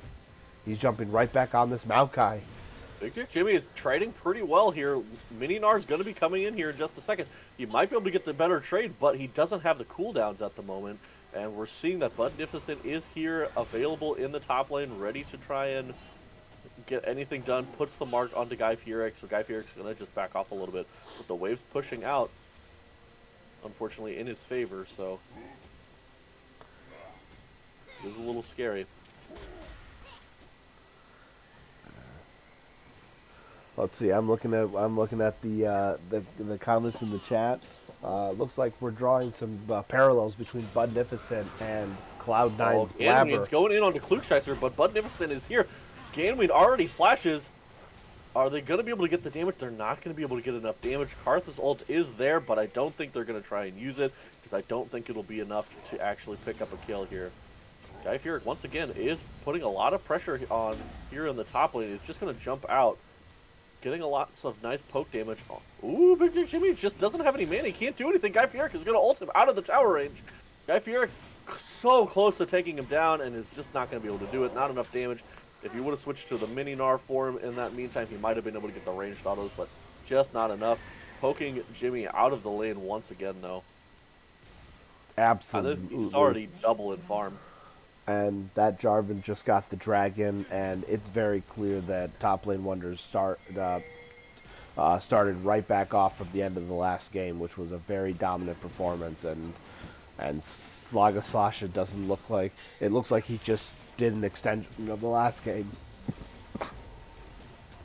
Yeah, and I think one thing that's very hard here is there's not a whole lot of like instantaneous CC for the side of Dogwater Gaming.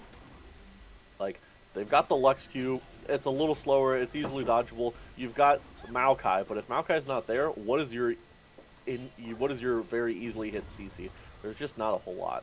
Let's be real. Well, I mean, you got the Soraka Silence that can root you, but that's something you can quite literally just walk out of. Right. You got the Lux Q. The Lux Q on top of the Soraka Silence can be a pretty deadly combo. But again, I don't foresee it capturing too many players. I don't see it, especially with Lulu on the other side. I wish to not call games too early, Skiz but is going to get booted up here. Lots of damage. Oh, Juicebox is going to take down Boomarkle. Skiz is going to have to flash out there. The full combo actually picks up the kill there onto Boomarkle. Skiz has to flash. Kind of scary. Guy Fieric's just looking to auto down Big Dick Jimmy here, who is 2 levels behind still. Yeah, Guy Fieric is putting the hurt down in this top lane. It's kind of tough to watch. Oh! The silence is going to come down, and Juicebox once again is going to pick up that kill onto this bot lane. Hits the nice root, knowing that Skiz didn't have flash. He used his barrier, but was not able to survive. Well played by both people there. Guy Fieric's going to flash in. The dodge of the root. Big Dick Jimmy's going to walk out, and he's going to still get taken down because he flashes in a straight line, and the boulder is going to follow up and pick up that kill. Ooh, Driver looking for a gank here in the mid lane. He does have the Rift Herald as well, so he's probably trying to use it. He goes in. Klugscheißer just barely able to get under tower. Kind of scary to try and dive that. Ganweed does have the ultimate, and lots of damage available, so we'll see if they're able to get anything else out of it. Jarvan is sticking towards the mid lane. Klugscheißer, no! You went forward! He got healed. Oh, but he was not in the ultimate! He's gonna pick Slaga Slash up with the Karthus ult, though, so a 1-for-1 trade. Overall, Budnificent almost saved him there, but just not quite able to do it. Unfortunately, was just out of range. That is... Ooh, you hate to see that. Yeah. Silver lining there, though. Karthus ult got the Jarvan, he got the shutdown, and now he's going to be a full half item ahead of the Malzahar. Because although they both got the kills, their farm is pretty even, and that shutdown is going to give Karthus that edge in that matchup. Oh, Budnificent, you are 3 levels down on Guy Fieric. Guy Fieric just jumps in and is probably going to take down Budnificent here. Yup, just going to take him down here. There's nothing you can do. You dash, but guess what? Guy Fieric also has a dash and was able to follow up. So, wow, this Gnar is doing so much work. instantly went. So he got a Vamp Scepter and then instantly went for the Executioners to stop any healing that this Maokai could do, or anything that Kindred could do, or Soraka for that matter. So Well, do remember. well played. Oh, Slaga Slasha wants to take revenge for that kill before. Although the Garth is passive, no. Jimmy's in trouble again. Guy Fieric laying the hurt down. There's I the see ult. Eric just gonna walk away. This is But do remember the new Soraka ult. The new Soraka ult cleans grievous wounds. So although it'll help against the normal Soraka heals, that ultimate now is immune to grievous wounds. Juicebox stepping forward. The ult from Skiz is going out. He's doing so much damage with those chakrams.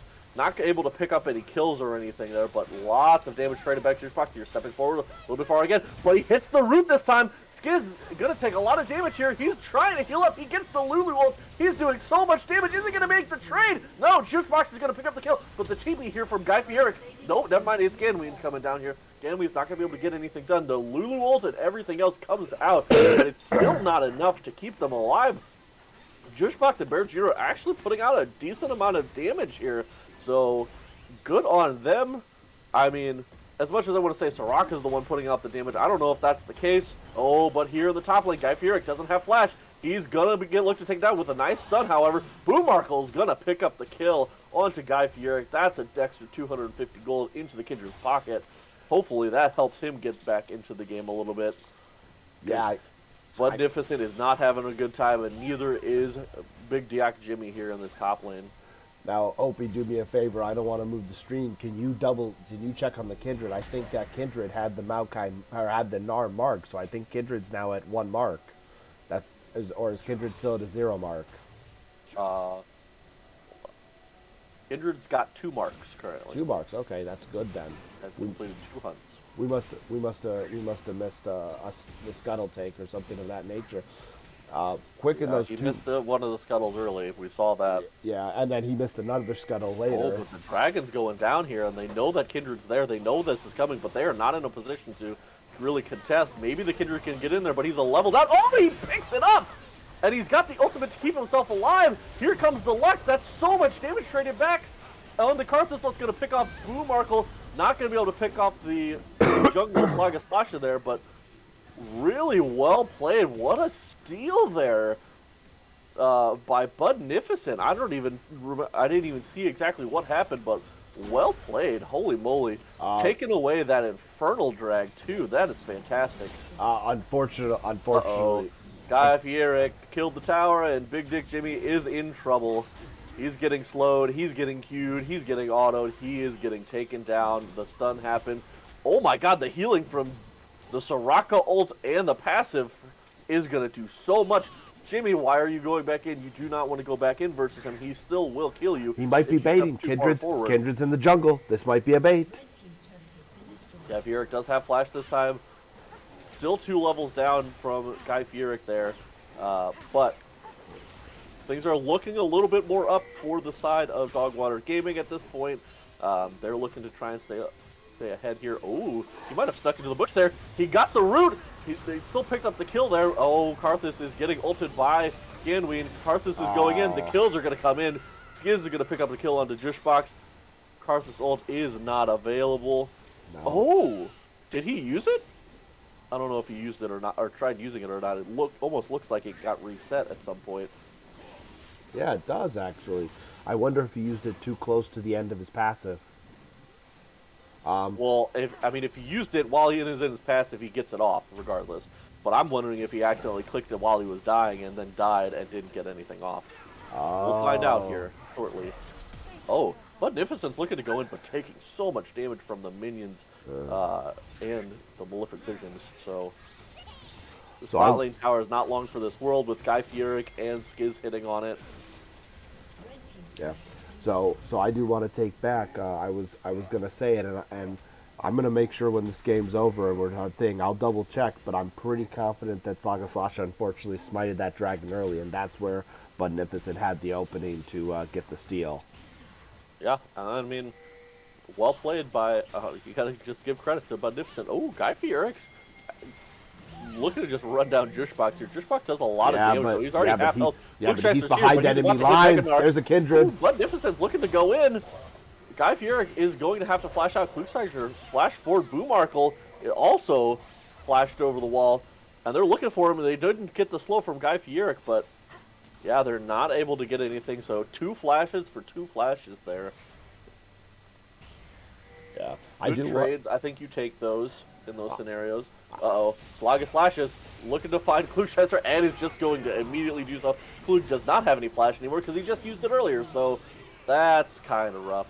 Yeah, as Carthage, you can't take those aggressive paths at all, especially if you don't have flash anymore. 18 minutes right now, and Top Lane Wonder's got a 5K lead on 5. It was 5K, now it's closer to 6K lead on Dogwater Gaming. Yeah, and this one kind of looks like it's coming down to comp, if I'm being 100% honest. They are having a rough time trying to get anything done. Oh, the ultimate comes in onto who has the ultimate, is going to survive the actual ult, but Slaga Slash is here to pick up the kill and is going to take down Magnificent. They're just not able to answer anywhere at this point. Every single lane is so far behind. Yeah, comparing The only gold- person who is ahead of their laner is Jushbox on this Lux, who has just picked up a couple kills over that Boomarkle has not. So that is the only lane that is actually ahead, and that's just the support, which does not help. No, that definitely does not help. But yeah, it looks like they're going to take down this Rift Herald here in just a moment. Guy Fieri can go in onto Bear Jr., and Bear Jr. is looking for somebody to help him. He's going to get rooted up. He's so squishy. There's not much you can do there. The Lux ult's going to miss because Jimmy knocked him away, but it was probably for the better considering Bear Jr. was so close to death as it was. Guy Fieri's looking to try and get in there. I will Not going to say, be able to get anything else done. I will make sure to talk some silver lining with Dogwan Gaming. Kindred looks to be pretty much doing much better on her ultimate marks. It looks like, based on her range, that she's got her 4th mark. That's good, and it looks like the Maokai has got enough items that he's going to start becoming to this quote-unquote unkillable phase. Where, Nope, where I it just checked. Kindred still only has 2 marks. still only has 2 marks. Yep, Kindred has completed 2 hunts, enhancing their basic abilities. 2 hunts on at 20 minutes. That's far behind. That is much farther behind than what you want. I mean, it's been hard. It's hard. You can't really make it. You know, you don't really have as much control of your own jungle as you would like, let alone trying to, you know, make plays across the map and get into their jungle to get anything and get those marks. That's makes it difficult. Absolutely. You're just looking for. I mean, at this point, it's just got to be a huge misplay from the side of top lane Wonders. Like, that's what it has to be. It just has to be a misplay at that point. Because if they keep playing, you know, similar to what they do in this style, there's no chance that they lose. But if they decide to fumble, you know, once again, kind of go in one by one and misplay, then yeah, it could be easily turned. Absolutely. Interesting. So Guy Fieri picked up the Hydra as the first item and the Chempunk Chain Sword as the second full item built already. And then a Kindle Gem and Merc Treads to follow. So looking to just kind of heal and stay alive and cut your own healing. Jimmy is getting taken so low by Ganwin here. Really has only prioritized the armor because of Guy Fieri on that Gnar. So easily taken down here by the Malzahar, who also has 2 items with the Leandries and the Demonic Embrace. So it's a full burn. so It's a rough. full tank burn right there. Is what that Malzahar, because both the Leandries and the Demonic Embrace do % health damage on their burn. Oh, Jushbox looking to step a little forward, knowing he has the squad there to help. Oh, but in the bot lane, Magnificent is going to have to use that ultimate right away to try and stay alive, but I don't know if you're going to be able to do that. You have the Malzahar following up. The shields and everything are not going to be enough. Going to get taken down. what an engage there by Jarvan, and then you've got the Malzahar over the top hitting the Q and just the extra burn. Ifuric saying, hey, let's start up this Baron. I'm a little bit tanky, and you have the Aphelios there, who's 3-3-3 with 2.5 items already, so gonna be doing some damage. And now everybody else is just rotating. They know that they can just take this pretty much uncontested. And I love the Boomarkle. I mean, yeah, it's the support, but he's already at a point. Ooh. Oh, Slash gets taken down, but nobody knows that the Baron is that low, so Aphelios is still going to be able to pick it up. But, man, what a close play it could have been. Oh! The explosion, the blue ultimate there from Aphelios is going to be able to take down Jushbox, who is arguably the strongest member on their team. Meanwhile, you still have Ganduin pushing on that bot side with this Malzahar, looking to just completely take down the tower at this point. Might be able to do so. Has another wave coming in, and it looks like Giz is just pushing in this mid side as well. He's going to hit the root on the Big Dick Jimmy. They're just pushing forward. The slows are going to land here from the Boomarkle as well. Big Dick Jimmy might just get taken down here. They're just going to keep running forward. You have a Lulu, so why not? Meanwhile, on the top side, Bear Jr. is going to get taken down here by Guy Fieric. But on the other side, you also have Big Dick Jimmy getting taken down by the Malzahar. It's just every lane is just getting run down, and there's just nothing you can do here. Juicebox, though, is looking to try and get a kill, but Guy Fieric's able to just flash and jump out of there, no problemo. Escapes the Lux. Ooh, the Q for the Lux hits. Opie, it's exactly what you were saying before. Literally, I think Lux is the only champion that they're actually afraid of, because Lux is the only one that's actually able to push anybody off of any objectives. But oh, flash in by Skiz. Skiz is going to land the root, and they're going to pick up the kill. Gnar is going to kill the Lux there. They're going to take another inhibitor. That's 3 inhibitors off of this push. There is just nothing that can be done at this point, and they're stepping forward again.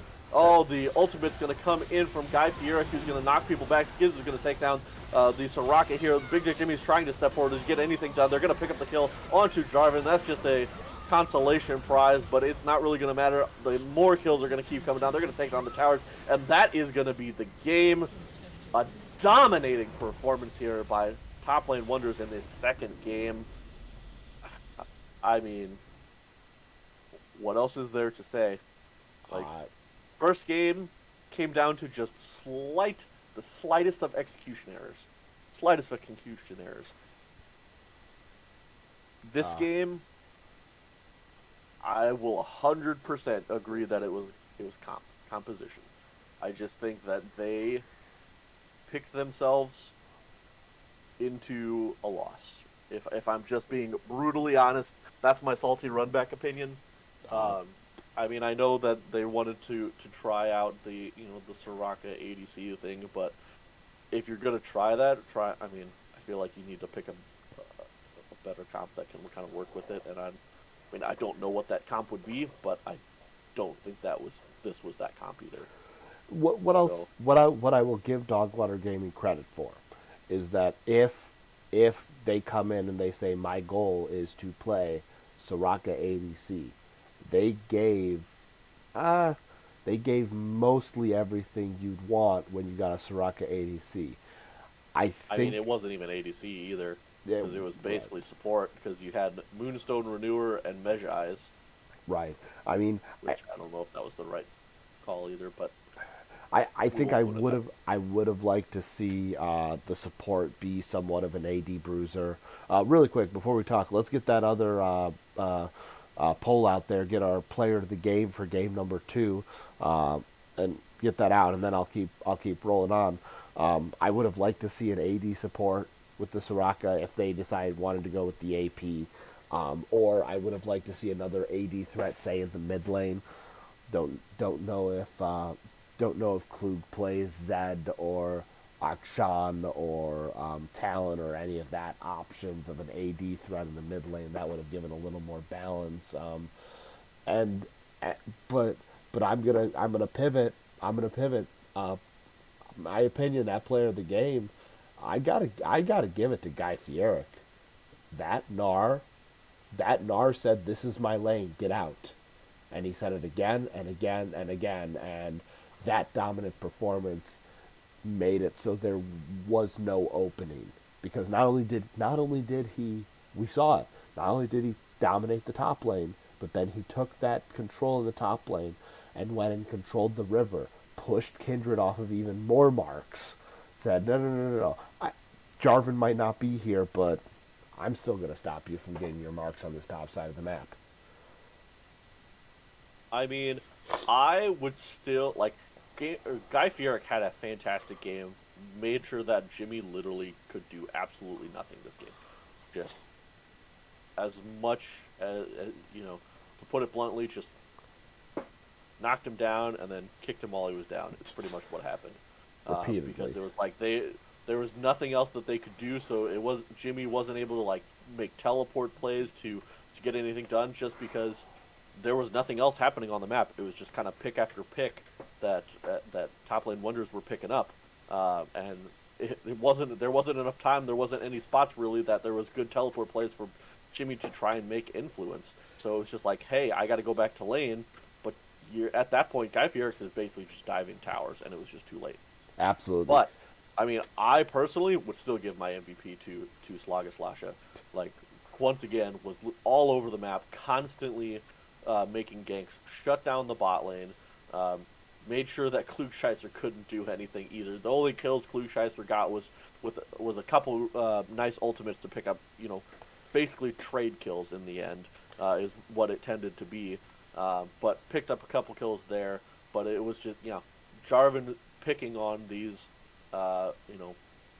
very immobile carries, essentially.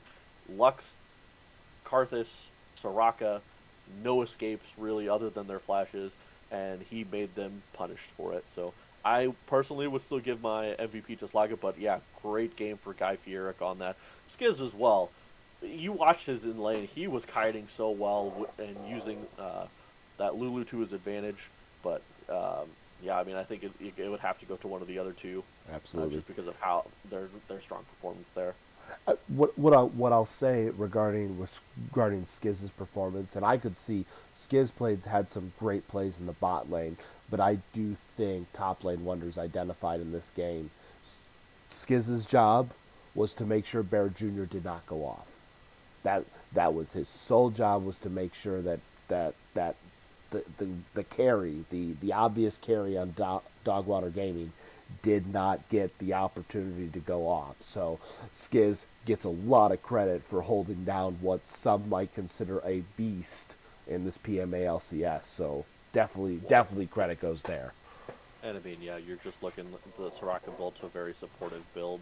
Right. And you've got your strongest player in Bear Jr. playing a super supportive role in this, and not like a damage carrier role. So,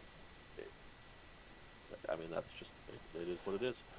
So, super well played by top lane wonders. Let's see, what are the results here? Let's refresh these results.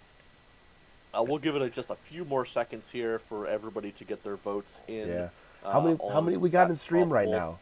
How many we got in stream? Looks like 17 people. Okay. Get some more people in here. Guys, Get folks, in, guys. I see 6 votes. You're telling me there's 17 people and only 6 of you wanted to vote? Come on. Click on the link. Make us happy. Get some participation going on here. I'll tell you what, if people get more participation next time I stream, I'll bug an admin to make sure we can unlock some of this fun casino. There, that's my promise. But as we're letting that vote come up, I'm gonna throw this guy up too. Is not updated for the games we just watched, but kind of a look forward to everybody what's going on for the rest of this weekend. I said it at the beginning of the stream. I'll say it again. Tomorrow night, 11:30 p.m. Eastern Standard Time. I'll be honest, I'm not sure if I'll make that game. That game might be past my bedtime. But TSM versus TLC is going to face off. And then Sunday, we got not 1, not 2, but 3 PMALCS games. And I got to say, I'm hoping all of them can match up to the number of kill fiestas we saw with these 2 games. All right, so yeah, it looks like we got a couple more votes in, and they were both for Guy Fieric, so it just kind of pushes him ahead. So Guy Fieric is going to be your MVP for Game 1 or game 2, sorry, and I believe we said Slaga Slasha was your MVP for game 2. So if we want to drop down to player of the game here, we will get um, those interviews going, and we'll see both of you two up in there in just a moment. Yep.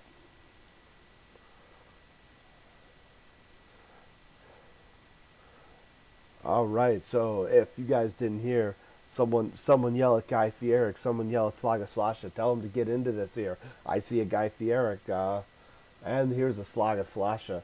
Gentlemen, fantastic games across. You guys right now have taken yourselves to sole possession of first place for the time being, pending the remaining matchups that happen Right. later this week. What? Let's just get right into it. Let's get your thoughts, Slaga. I'm going to go with you first. Game number 1. They let you stay on Jarvan. Talk to us about that champion. Talk to us about what your plan was game 1 and how that felt. I mean, I think Jarvan is just in a really good spot right now, so it's never a bad pick in my opinion. It's not countered by very many things, and its early game impact is super huge. Um, it's like the only the best counter to right now is Rek'Sai, and I played that matchup last week and I kind of He played smashed. Zins out Rek'Sai, but Oh, that's right, that's right. But still, there's not a whole lot of good answers to it, and the early pressure it brings. Plus, I have so many options for routes. I can do 3 camps, I can do 5 camps, I can do 2 camps. I can do whatever I want. So the And early you're- game just becomes like my playground. and you're just really fucking good at that champion. Thank you.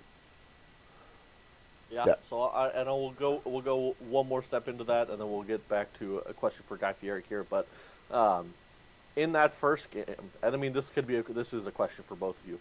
In that first game, both super bloody game, 2 kills per minute in that game, where so it was pretty even throughout. Like there was a slight gold advantage, but like no more than 1,000 gold at any point up until towards the end, where like there was the Baron plays. What do you think? Plays, I like that. How do you guys think how did you get back to that, and how did you turn the whole game back into your favor? I mean, to be honest with you, it felt like it was favored for a while. Like we felt like we were in the driver's seat, or at least I did. After the fight around, I think Soul Point Dragon, we were feeling pretty good. We won that fight pretty convincingly. Took the dragon, all was good. I think the moment that it clicked, I was splitting top. They put all 5 people mid. I was doing my thing in top lane because I'm at 80 cannon, and there was a little bit of like a mixed call on what to do with the team in mid side, which is what led to Skiz and Stu getting killed. From that point, like, I don't care who's the call. I don't care what we, but like, if somebody says you should just go all in as a team. You know, that mindset of one person doing something is a mistake, 5 people doing something is a strategy. And that's kind of how we looked at that whole series of events that was the Baron shenanigans. Because we just said, okay, fine, we're just going to play League of Legends as a 5-man, as a team, as a unit, and I think that was really what did it for us. I'm going to actually ask you to elaborate on that one. So, was Baron the plan, or was Baron not the plan? That is the question. I mean, for that whole fight, we reacted to them doing Baron, I think, right? Because they were on it, and the call was to get them off. And then I thought I found a good engage, which was questionable, but it worked. And then after that, we were like, can we Baron? We can try. Correct. Yeah. And They were trying to 3-man Baron while they were taking the dragon as well. Well, Yeah, one person was taking the dragon, so they were trying to 4-man it, but then Josh came and tried to disrupt, and I'm like, you're just a Thresh. I am not scared of you. correct. Yeah. So And then I that was- accidentally blast him, landing in. now Control. question for you, Eric. Give me your reasoning why you chose to go AD Kennen instead of AP. Well, not to give him any strats or anything. If people do any research, you'll know this. So we've played AD Cannon every game on red side so far this split. Because I'll pick it. Sometimes it's a blind, sometimes it's a counter. and it's always a tank lane. It was Malphite once, Scion twice. And I like the idea of being in a split pushable environment. That's just kind of that's when I'm really comfortable in top lane.